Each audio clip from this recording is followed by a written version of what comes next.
Good morning. This is a very relaxed session. I shan't be going to the lectern, and I'll let Mr. Billy Bragg choose to go to the lectern and address you in a moment.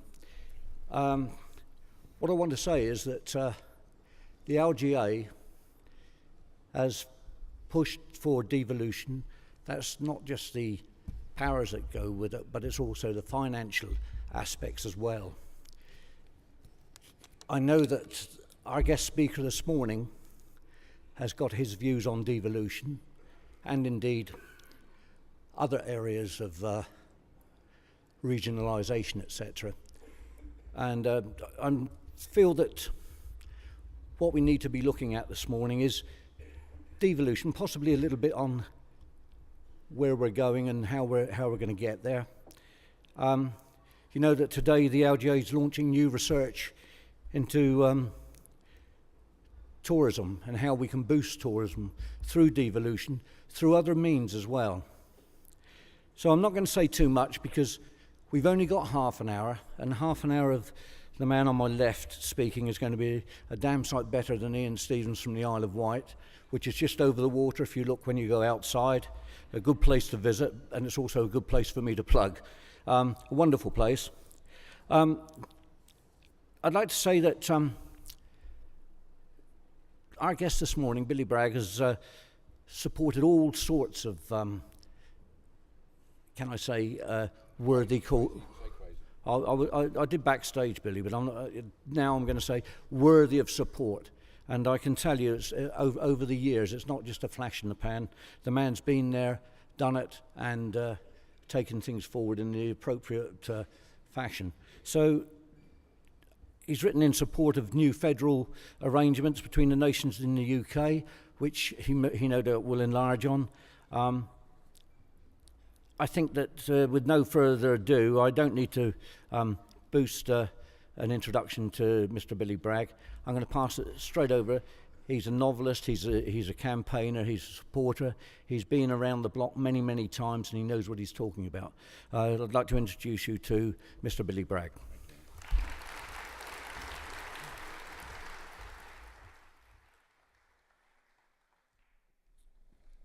Well, thank you very much, Ian, and I'd like to thank the LGA for inviting me to come along and speak to you this afternoon. There's not many opportunities in my line of business to talk about devolution with experts in local government. We very often talk about it in abstract. In fact, I did a gig last night. I was playing last night at the Frome Festival at the Cheese and Grain down in Frome, of course, where they're currently practicing what they refer to as flat pack democracy. And there's very few audiences in the UK that respond excitedly to the prospect of going and giving a talk about devolution. But last night, I have to say, they were 100% behind us. Yes.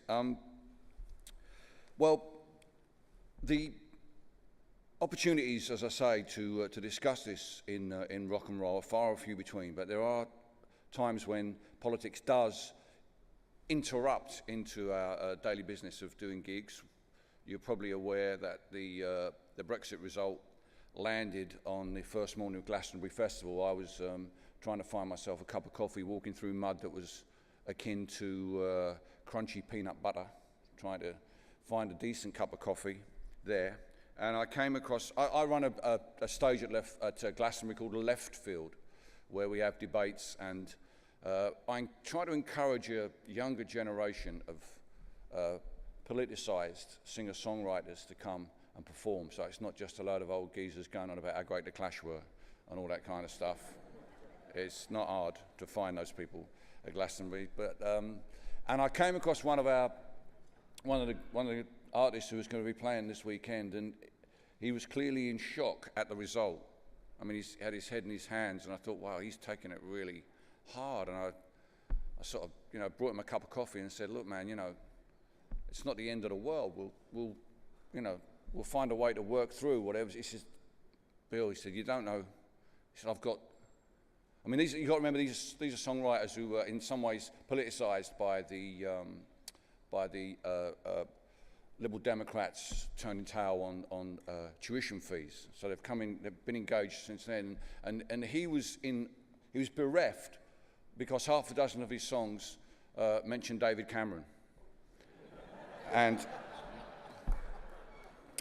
he was just a shock of the resignation. He didn't know what he was going to do. So I mean, I sort of like put my arm around him and said, "Look, man, just think about this, David Cameron. It's a nice 3-syllable word with a round end that scans. Just think, all you need to do is put in Boris Johnson. It's going to be easy. It's going to be no problem. It will solve all your problems. Don't worry about it." He's like, "Oh, yeah, exactly, of course. Brilliant." He was happy. Fortunately, we weren't at Glastonbury when Johnson decided not to run for leader. I don't know what. I mean, well, Theresa May does scan, but it doesn't rhyme. Not so good. And I don't even want to think about Michael Gove. Let's not even go there. So, yes, as a songwriter, we talk about these issues very often in the context of identity, of identity politics. It's impossible now to talk in the ways that we used to talk in the 1980s during the miners' strike. I was commiserating with some comrades just last week who were talking about the need for Rock Against Racism again, to bring people together and to raise that banner and to stand under that. But for young people, 19, 20, up to 24-year-olds, Rock Against Racism is as far away from them as Cable Street was from us when we were doing Rock Against Racism. It's a 40-year period. We can't turn back to those ideas. We've got to find new ways to pick up on what's going around. And identity politics is something that I've been talking about for a long time. Inspired, if that's the right word, by the election of 12 BNP councillors in Barking and Dagenham in 2006. Barking and Dagenham is my hometown, and I have to say I took it a little bit personally. But we were able to overcome that. But in the context of that, I tried to start to think about ideas of identity politics, but specifically English identity. I think England is the elephant in the room of the Brexit result, and how we find a way to articulate an inclusive sense of, I'm not even sure if Englishness is the right word, but a sense of belonging. If Englishness means anything, I think it has to be about where you are rather than where your grandparents were from, to be about space that we share rather than about race. And so that's how I came, I suppose, to the devolution debate. I'm also very interested in accountability. One of the other things that we're kind of 40 years away from as well now, as we're 40 years away from Rock Against Racism, I think we're probably also 40 years away from socialism in the way that we used to talk about it during the miners' strike and the language that we use. We need to find another way to articulate those ideals that we feel strongly about. And I've rested on a number of issues. I keep coming back to the idea of accountability. I think accountability is going to be a very important word in the 21st century. So in that kind of context, when issues of devolution have come up, I've been very interested to engage. I was involved at least 10 years ago now in a discussion we had in the Southwest about Southwest regional governments. It was very interesting. It was Exeter University. We're talking about a Southwest region. There were people from all different parties who came down. There were some people who were very angry about the idea of a Southwest region because they felt it was a European construct. But we were kind of struggling to find some middle ground when all of a sudden there was this wailing noise from the corridor. The doors burst open and in marched 4 geezers with swords, kilts, bagpipes, and a black and white flag. And they were Cornish nationalists, and they didn't want a region. They wanted their own bloody country. So one understands that it's a complicated issue about regional identity. But also, it's a complicated issue about wanting your own bloody country. You know, it's a weird idea, a weird fact, but there was only one country in the European Football Championships that are currently being held in France. There was only one country that didn't have its own parliament or assembly. Didn't even have its own bloody national anthem. Had to borrow somebody else's national anthem. And that, of course, is England. the idea of where Britishness stops and Englishness begins, I think, is difficult for us to conceive in the fact that we don't have a border between ourselves and Westminster to be able to say where that is. And that ability to switch between identities is not a bad thing. I think it's a positive thing. I think that one of the interesting things about Britishness is that everybody is allowed to have two flags. You know, you have the flag of your own country, the country you live in. That would be, for me, the flag of St. George, and you have the Union Jack. My partner was born to British parents, but she was born in Trinidad. She feels very strongly about her Trinidad identity. That's her other flag. When Trinidad played England in the World Cup a few years ago, when next door put up the flag of St. George and the other side put up the Union Jack, my missus suggested we got the flag of Trinidad and stuck it up. And you can get anything on the internet these days. And so I sent off for it, and I was like, ta-da! She said, what's that? I said, it's the flag of Trinidad and Tobago. She said, brilliant, stick it up on the balcony. So I tied it up on the balcony with a broom pole. And I was in the post office a few days later when someone said to me, is that the flag of Trinidad? You know, Trinidad playing English. Is that the flag of Trinidad up on your balcony? I said, yeah, it's for Juliet, my missus. And the postmaster said, oh, I didn't know she was Scottish. But that's the joy of flags and their contexts. But trying to find that kind of idea of Englishness, and then to be able to express it in a way that is progressive and enabling and empowering, in a way that devolution in Scotland and Wales has led to a strengthening of national identity there, and an ability to make a progressive identity. I think that's a real conundrum. We, for some reason in England, our nationalism has tended to be of a more belligerent kind, unfortunately. We don't seem to have been able to find that civic nationalism, positive nationalism that they have in Scotland. You know, I'm not one of those people from the left who doesn't believe that, you know, thinks that anyone who is a patriot is somehow suspect. Anybody who has any knowledge of the left will understand there are many types of socialism. Heaven knows we're aware of that on the left. But there are also many types of patriotism.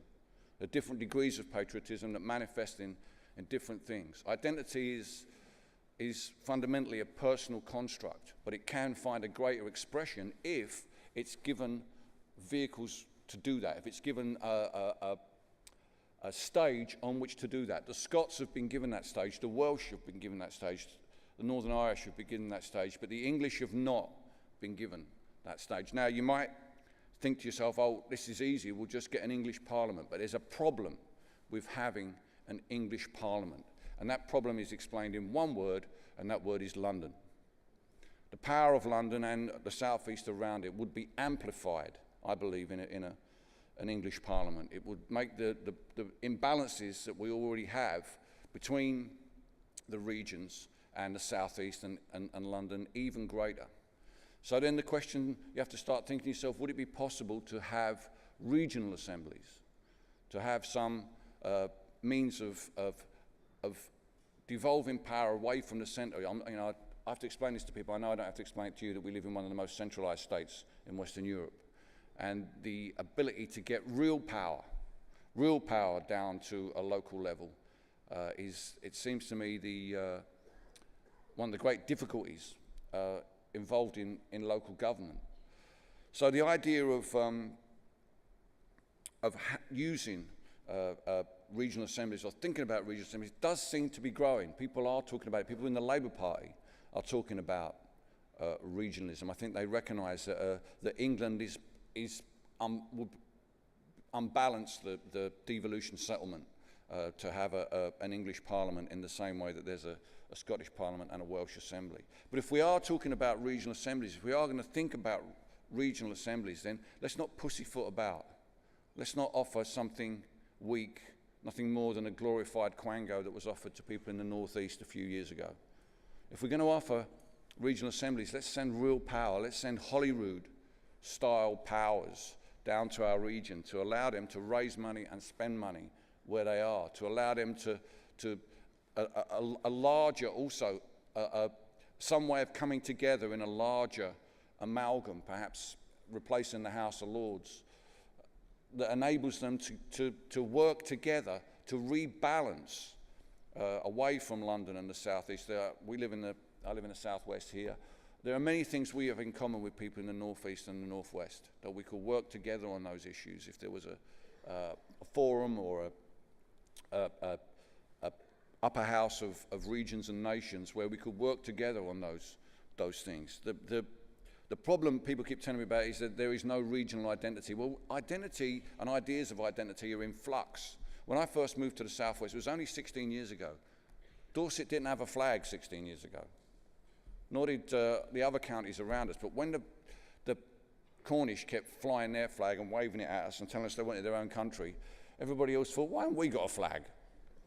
So we had a little referendum, and now we got a little gold and red and white flag, which you'd be surprised how often you see it. Even I saw it in America a couple of years ago, which is kind of a bit strange. And the idea of identity and changing identities and different levels of identities is something that we could build on, that to empower local people through our democracy to actually feel that they're taking part in the debates we've had. Because I think one of the things that became obvious in the result of the referendum is that there are many, many people out there who don't feel that their voices are heard.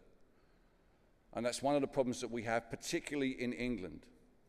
You know, where I live in the southwest here in Dorset, I have one election in which I get to vote proportionally.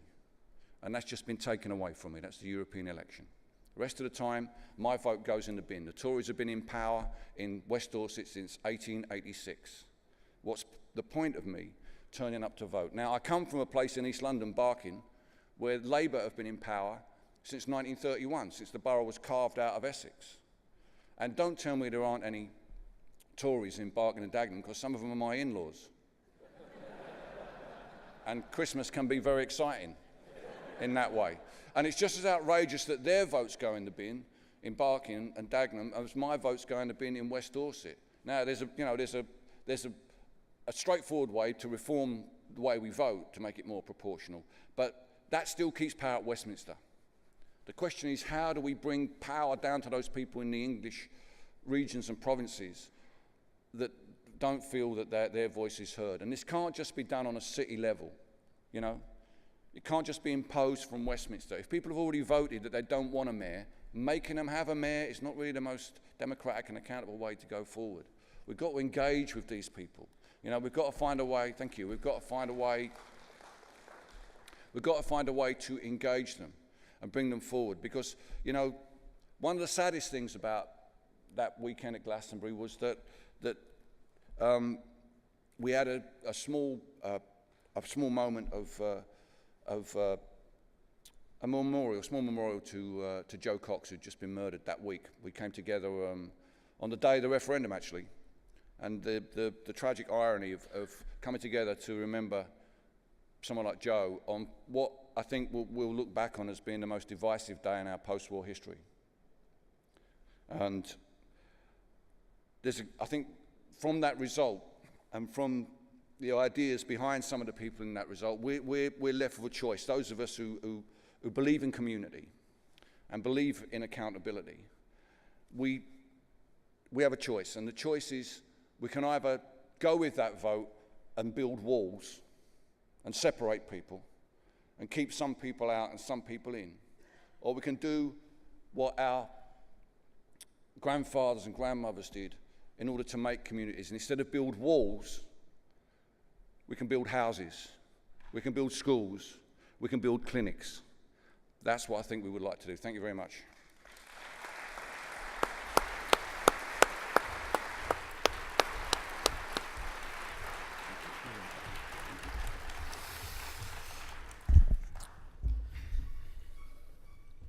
Do you know, it's spot on time. We've got 10 minutes or thereabouts for questions. What I'd like to do is, if anyone's got a question, is to raise their hand, but when you're called upon, stand up, state your name and the local authority that you're here representing. Quickly follow my lead. I've been very brisk in my introduction of Billy Bragg. I'd like no one to come out with what they're doing in their district. We want to hear what Billy Bragg feels on certain topics or concerns. And I am happy to take questions about Morrissey and Paul Weller. There you go. Right. Front row, please. Lady on the end there.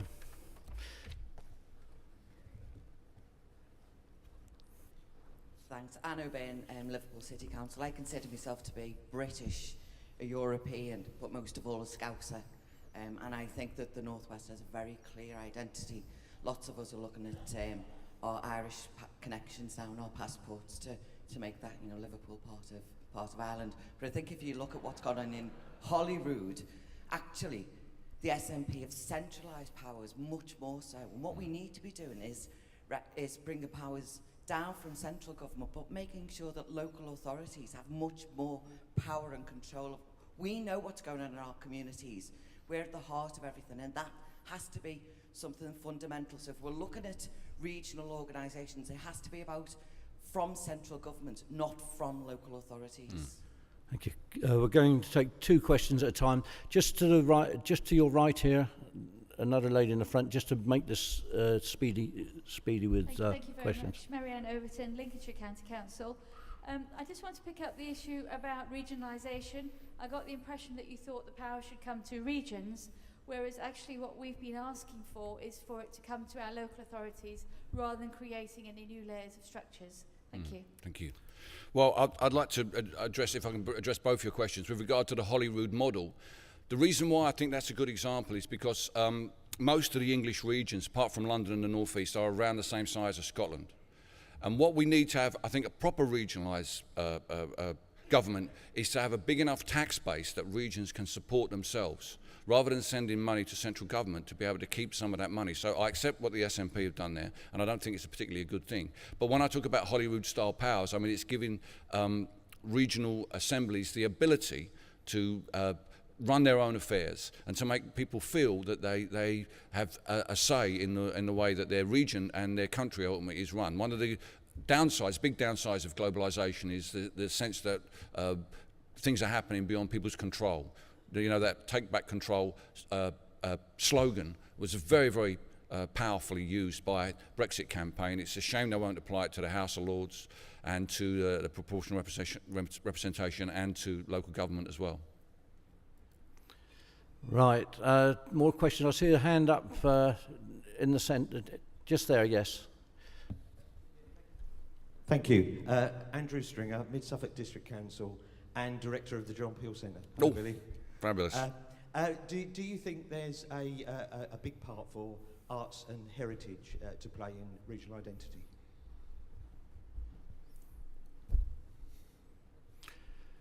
Can you take another question from the gentleman there? Or the lady? Yeah, we're going to move across. Mark Rogers, Clash Nostalgia Free, coming through, Billy. A lot of us about, Mark. Yeah, Birmingham City Council. Never been to Glastonbury, though. Quick question. So, does music still have the power? Oh, yeah. I know this one. Yeah, I get asked it a lot. Well, arts and heritage should play, I think, a much greater role. I mean, it's really, there's big debate going about the English baccalaureate at the moment, which excludes arts, which I think is outrageous. I mean, it was something that really helped me at school learn to play. My son at his school in Bridport, the music room there was just brilliant when I went to see it, and he ended up kind of spending his entire time there. So I would like to see much more encouragement on arts and on heritage. I think identity comes out of heritage. You choose the things locally that you feel strongly about. You know, it might be Suffolk Shire horses, it might be John Peel that you feel strongly about in that way. So I think, yeah, it should be much more promoted. With regard to music, one of the things that has really changed over the last decade or so is that music has lost its role, its vanguard role in our youth culture. Although we didn't realise it at the time, in the 20th century, music was our own the only social medium that was available to us. You know, if we wanted to talk to one another, if we wanted to talk to our parents' generation, the debates that we had in the music papers, you know, it was all through music.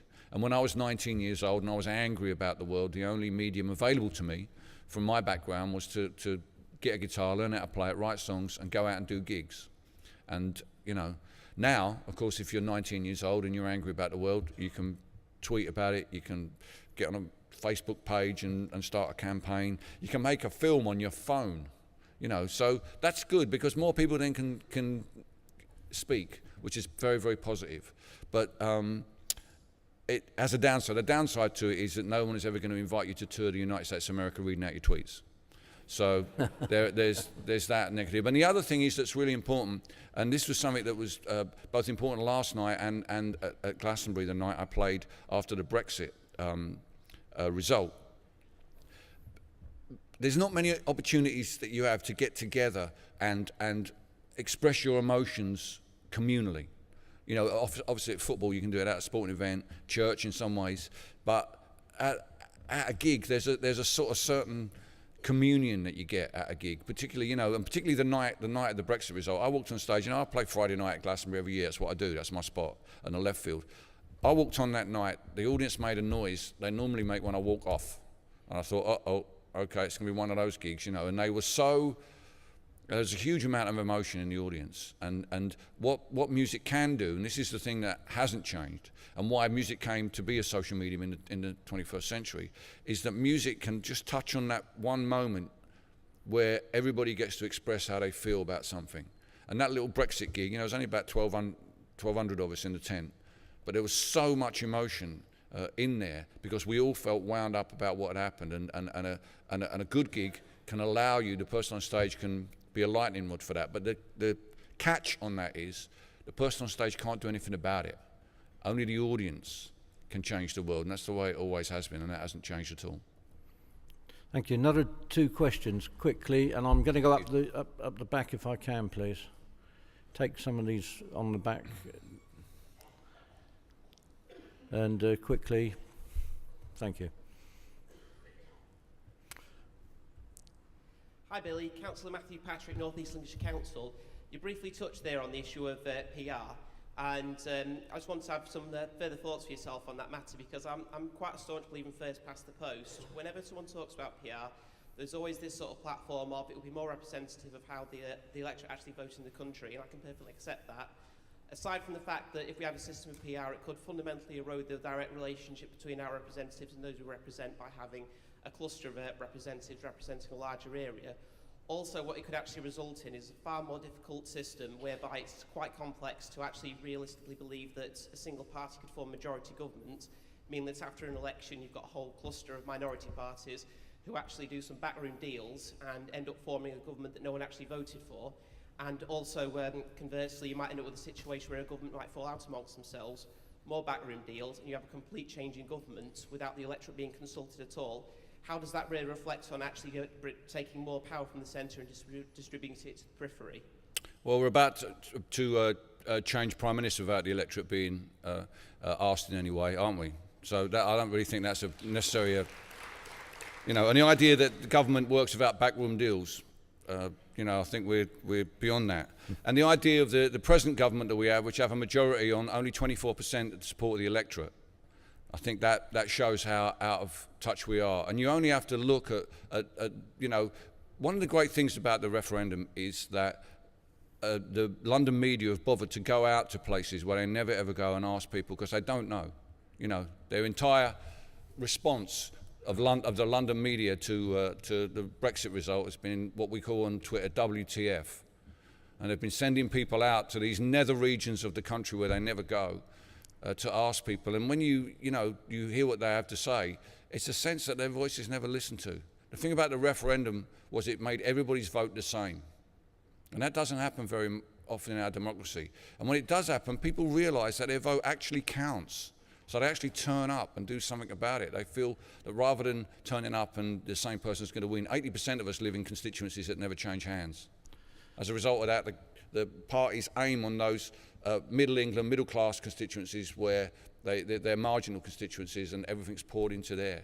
We're going to lose, you know, democracy is the most important thing we have.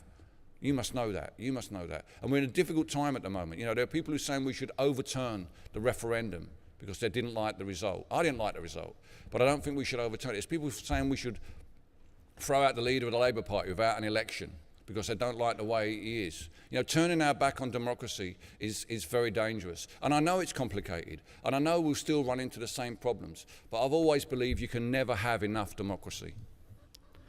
Right.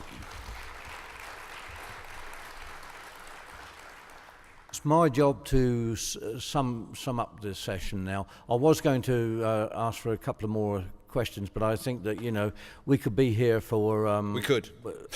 forever and a day. I just wished we'd had a longer session with Billy Bragg. It would have been much more fruitful and given us more of a, if you like, another opinion or three from someone who actually has considered opinions and stands by his convictions. So, you know, from this session, I'm supposed to sum this up. I think that what Billy Bragg has said this morning is actually that we need regionalism. We need to actually bring power down to the regions. We need to make sure it's meaningful and we can actually do things at the local level.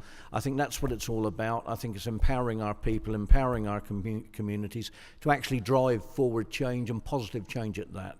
And I think that on that note, I'd like to ask you to show your appreciation for Mr. Billy Bragg. Thank you very much indeed. Thank you very much. Thank you, Ian. Thank you.